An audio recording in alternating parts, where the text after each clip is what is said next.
Përshëndetje të nderuar miqtë e mi, përshëndetje të dashur ndjekës, ja ku po ritakohemi sërish me mua Tirona Lilin, pikërisht këtu në kanalin ton, Monitor TV, për të ndarë lajmet edhe ngjarjet më të fundit. Tashmë dua të ndaj një rrëfim jete. Rrëfimi jetës është një letër që ma ka shkruar një zotëri i cili jeton në Itali, por që kohëve të fundit ka një siklet jashtëzakonshëm, ka një frikë shumë të madhe, ka një dyshim shumë të madh drejt të partneres të jetës së tij. Do me thënë, ka pikpyetjet e veta që partnerja ka një rrugë tjetër në jetë dhe e tradhëton këtë zotërin. Përshëndetje Tiranë. Faleminderit shumë që ke hapur këtë rubrikën që ne të ndajmë letrat tona, që ne të ndajmë ato histori që realisht i mbajmë vetëm në zemër dhe kemi frikën që t'i tregojmë diku tjetër se ja bëjmë pyetjen vetes çfarë do të ndodh me ne. Kam ikur në Itali shumë i ri, po them 3 muaj pas martesës. Si çdo vajzë edhe gruaja ime kërkonte që të kishte një jetë më të mirë, kërkonte që të kishte kushte më të mira, kërkonte që të kishte një të ardhme, ashtu siç e quante ajo më të mirë. Një të ardhme që i kushtoheshte fatit të saj, jetës së saj dhe suksesit të saj. Unë nuk hezitova në asnjë mënyrë.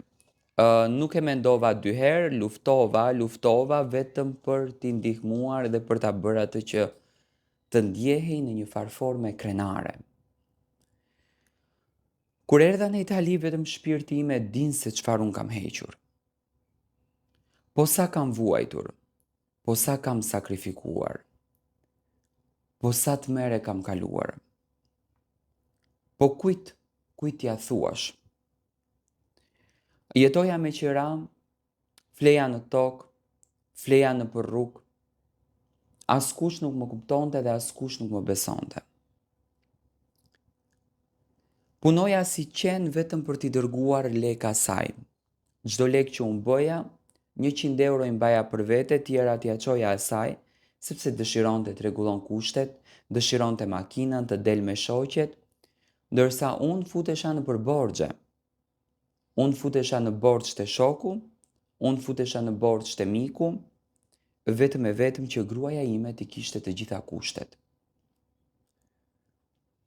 Kështu kalova unë 5 vite, punoj paguaj borxhe, e mos shko në shtëpi. I me shoqe më thonte që burri nuk është për shtëpi, burri është për punë. 5 vite gruaja ime ka jetuar si mbretresh. E pyesja mamin tim, a keni para në shtëpi? Mami më thonte që të gjithë lekët i ka nusja. I kontribon nusja. Me parat merret nusja. Ne jetojmë me pensionet ashtu siç na ke lënë. Edhe mua më diqte shpirti që prindërit e mi nuk kishin asgjë. Nejse, hajtë thoja se është e re dhe kur do mbushet pak me mend do të ndryshon. Por jo, lufta dhe beteja në familjen tonë vazhdoi të jetë për ditë. Ajo çdo ditë e bënte po të njëjtën gjë. Derisa fillojmë edhe komunikimin me mua ta ndryshon. Ka 4 muaj që unë tani po punoj ka 2 punë, që gruaja ime të ketë lek. Ka 4 muaj që gruas time nuk i intereson fare, po fare për bashkëshortin e saj, për burrin e vet. Ajo di të bëj vetëm qefet e saj, di të ri tër natën në përparti, një fëmijë kemi bërë dhe atë e kemi bërë me zor, sepse ajo nuk ishte dakord që ne të lindnim fëmijë. Dhe tani unë që vras mendjen, sepse më përpara i kam besuar shumë, sepse më mashtronte me natyrën e saj, me qetësinë e saj, me tipin e saj, me premtimet të cilat mi jepte, që gjasme ajo do të investonte për shtëpinë ato lek, që gjasme ajo do të punonte për shtëpinë, që gjas me kishte prioritet familjen, mua sot më djeg shpirti. Dhe shpesh heri kam thënë vetes, ti je budalla, ti je kalë që të vije një femër dhe të ta shkatroj komplet familjen, dhe të ta ul dignitetin në tokë, dhe të ta ul moralin, dhe ti të mos kesh as një farë vlere, dhe një qyteti joti të tallen me ty dhe të ta bëjnë fjalën. Kam nisur të kem dyshimet e mia. Kam nisur të kem dyshimet e mia që gruaja më tradhton, sepse po të më deshte ajo, nuk do të bënte luftën për të mos ardhur në Itali. Ajo nuk dëshiron fare të vinë në Itali. Ajo urren Italin. Ajo e ka me mlef Italin. Kur ja përmend Italin, ajo degenerohet fare. Nuk dua ta dëgjoj, nuk dua më thot as ta shikoj. Unë e kam vendin tim, kam jetën time, kam nënën këtu. Vras mendjen shpesh, po familja e saj ç'interes ka në këtë mes? Pse nuk i flasin vajzës së tyre? Pse nuk e drejtojnë rrugën e drejtë? Le të kthehet në Itali. Unë nuk e kam kap me asnjë mashkull deri më tani sepse nuk kam qenë atje. Por jam i bindur nëse unë shkoj tani në vendlinjen time, unë atë do e zë në flagrancë, do e zë me dikë tjetër. Dhe kjo realisht mua më djeg. Më djeg aq shumë sa që e pyes veten se si mund të dilet në këtë mes.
Përshëndetje të nderuar zonja dhe zotrim, përshëndetje të dashur miq, ja ku po ritakohemi sërish me mua Tirona Lilin, pikërisht këtu në kanalin ton Rrëfime Jete.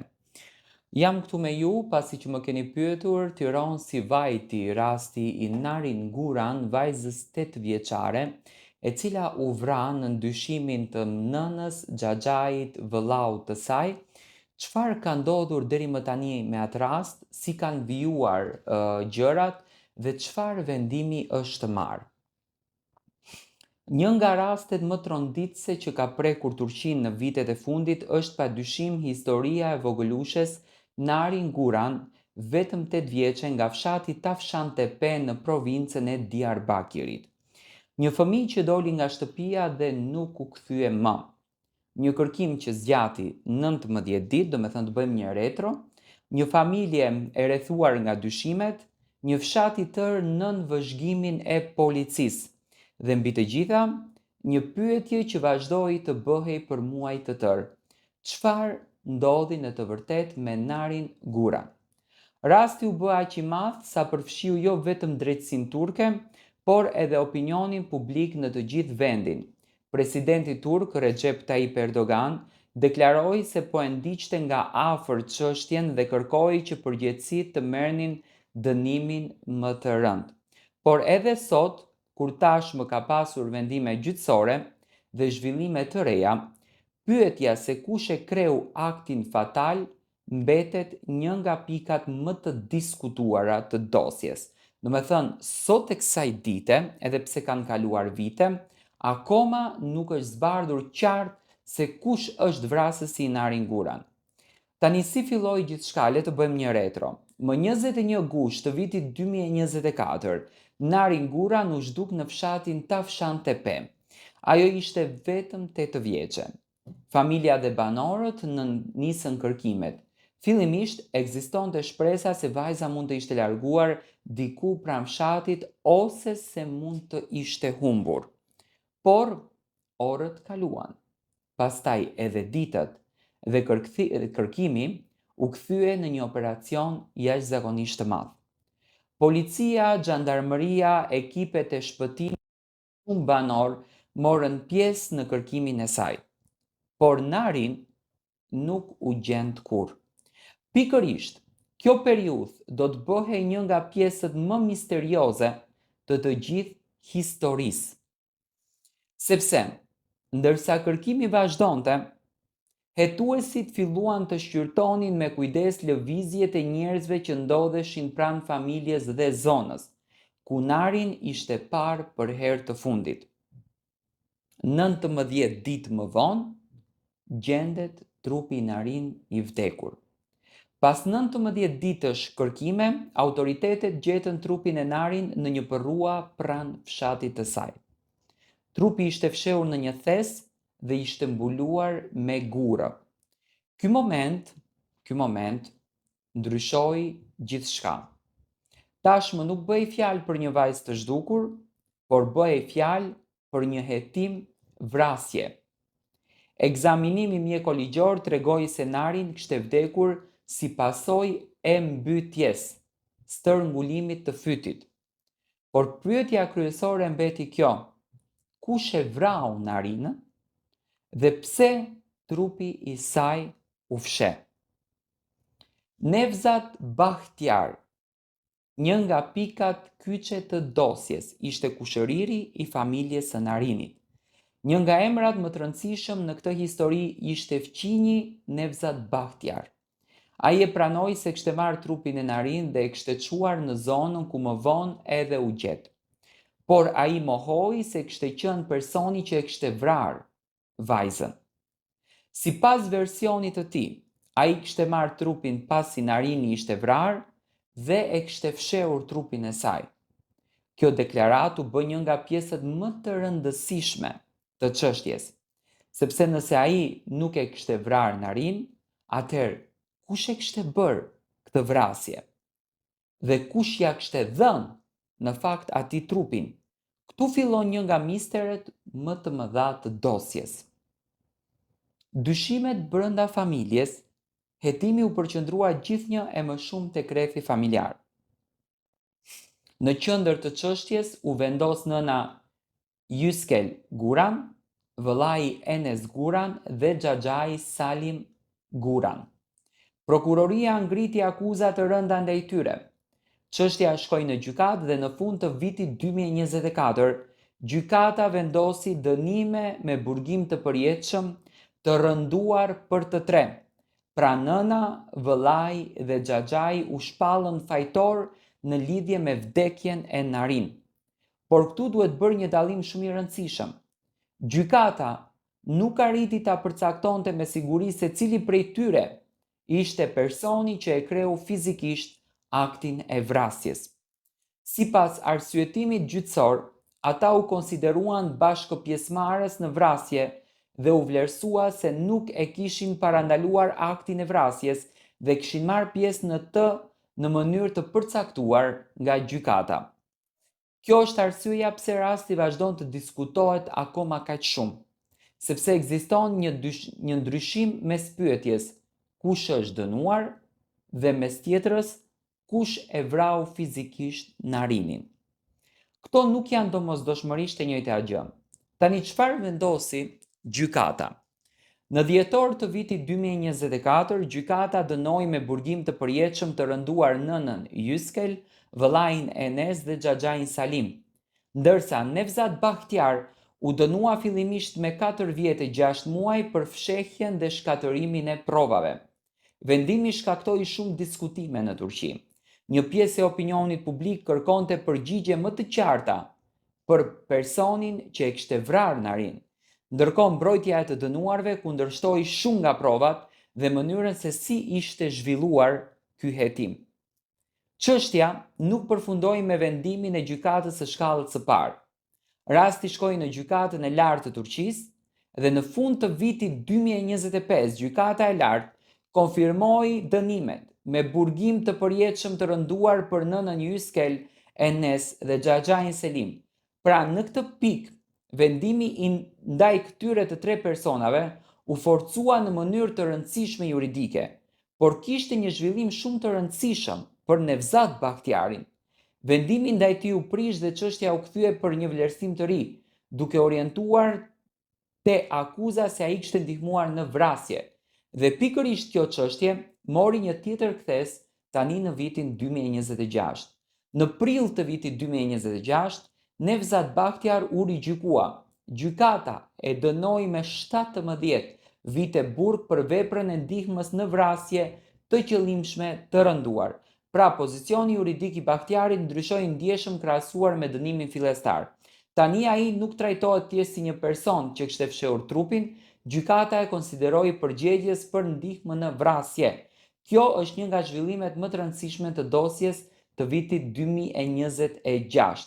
Do me thënë, rasti i Narinit është rikthyer përsëri këtë vit nga gjykata në Turqi dhe Nevzat Bakhtiar, që fillimisht u prezantua si një person i cili kishte shkuar dhe kishte marrë vetëm trupin dhe më pas vrasjes nëna e Narinit i kishte larë dyshemen, e kishte larë shtëpinë që mos të gjinden njolla gjaku, sepse Narini kishte kap nënën e saj duke kryer marrëdhënie seksuale me Xhaxhain. Tani merr çështja kuptim tjetër që në këtë rast, domethënë, Nevzat Bakhtiar është njeriu që ka ndihmuar në krim në këtë familje. Përshëndetje të nderuar zonja dhe zotrim, përshëndetje të dashur miq, ja ku po ritakohemi në kanalin ton, rrëfime jete për të ndarë letrën e radhës. Tani pranë jush do të sjell një letër goxha të dhimbshme, një letër shumë emocionuese, shkruar nga një nën për djalin e saj, një nën që në fakt po kalon një tmerr të papar, djali nuk e pranon në shtëpi shkaku i nuses. Biri im, thot nëna, nuk e di nëse do ta dëgjosh ndonjëherë këtë letër. Nuk e di nëse do të bëj përshtypje ajo që unë në të vërtetë do të them. Apo nëse do ta mbyllësh sa po të shohësh se është shkruar nga unë. Por sot nuk po të shkruaj për të qortuar në asnjë mënyrë. Po të shkruaj sepse në thelb jam nën. Dhe zemra e një nëne nuk di të hesht kur fëmia i saj ja ka mbyllur derën për gjithmonë. Biri im, a e di sa herë kam qëndruar para derës së shtëpisë tënde dhe kam pyetur veten time. Çfarë bëra unë që djali im nuk më do më në shtëpinë e tij? A e di sa herë kam marrë telefonin në dorë për të telefonuar dhe pastaj e kam lënë telefonin përsëri? Kam pasur frikën se mos zëri yt do të jetë i ftohtë. Kam pasur frikën se mos më thua, nën, mos më telefono më. Dhe për një nën nuk ka fjalë më të rëndë se këto fjalë. Unë të kam rritur me duart e mia, birë. Të kam mbajtur në krah kur ti ishe i vogël. Kam ndenjur zgjuar net të tëra kur ishe i sëmur. Kam kursyer nga vetja që ti të mos të mungonte në të vërtet as një gjë. Kur ti qaje, unë qaja bashkë me ty. Kur ti buzëqeshje për mua, ajo ishte lumturia më e madhe në botë që unë e kisha. Nuk po ta kujtoj të gjithë këto që të bëjnë borxhli ndaj meje në asnjë mënyrë, mundohem që t'jem e tërhequr. Jo birë. Nëna nuk e rrit fëmijën për t'i kërkuar llogari një ditë, por sot po të pyes vetëm një gjë. Si mundet ne të dy të bëhemi kaq të huaj? Si mund të vi dita kur nëna jote të ndihet e huaj në derën e djalit të saj? E di që tani ke gruan tënde, e di që ajo është familja jote dhe se duhet ta respektosh. Unë nuk dua që të vi mes jush në asnjë mënyrë, nuk dua të prish martesën tënde, nuk dua të ndaj nga ajo, nga nusja jote. Po birë dua të më kuptosh diçka. Të duash gruan tënde nuk do të thot që duhet të uresh nënën tënde. Mund ta respektosh atë pa më haruar mua në asnjë mënyrë. Mund ta mbrosh martesën tënde pa më mbyllur mua derën. Mund ta ndërtosh familjen tënde pa e rrëzuar familjen që të rriti, familjen që të nxori në dritë. Ndoshta nusja jote ka fjalët e saj, ndoshta ka arsye që unë nuk i di, ndoshta ajo mendon se unë kam gabuar ndaj saj diçka.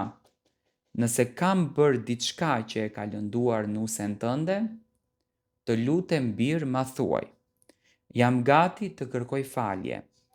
Edhe nëse më dhëmb mua krenaria, unë jam gati si nën të kërkoj falje. Sepse ti e biri im. Por ajo që më dhëmb më shumë, është se ti nuk po më dëgjon më.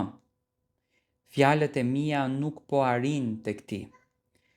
Sikur mes nesh të jetë ngritur një mur dhe çelësin e atij murit ta mbash vetëm ti, biri im.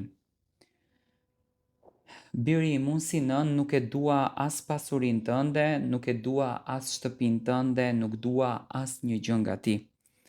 Dua vetëm një vend të vogël në zemrën tënde.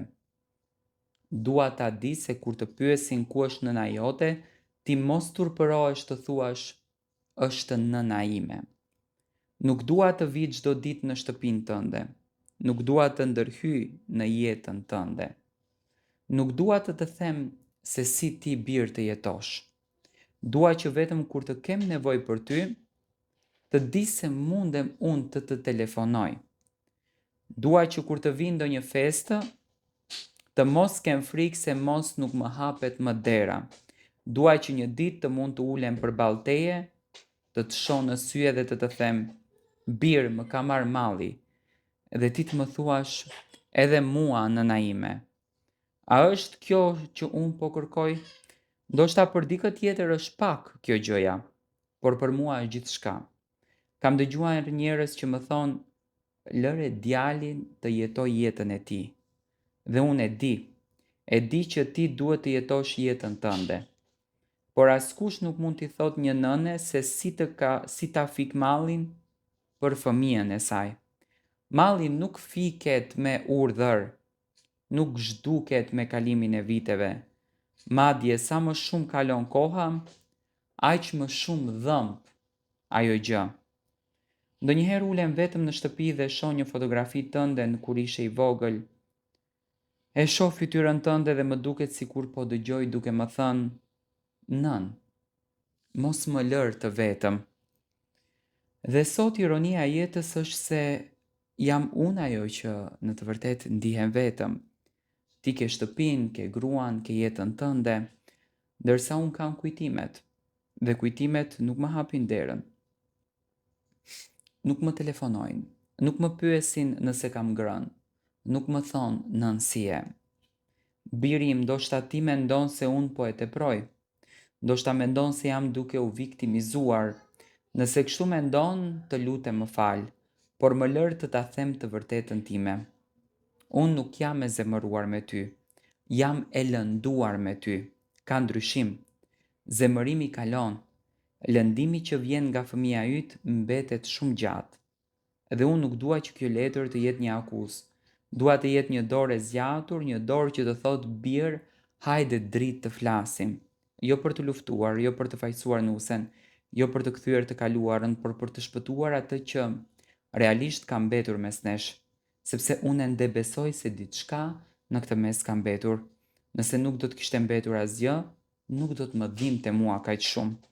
Dhe nëse zemra jote është larguar nga unë për shkak të fjalëve të dikujt tjetër, unë nuk dua të luftoj me atë njeri, nuk dua të bëhem armikja e gruas tënde.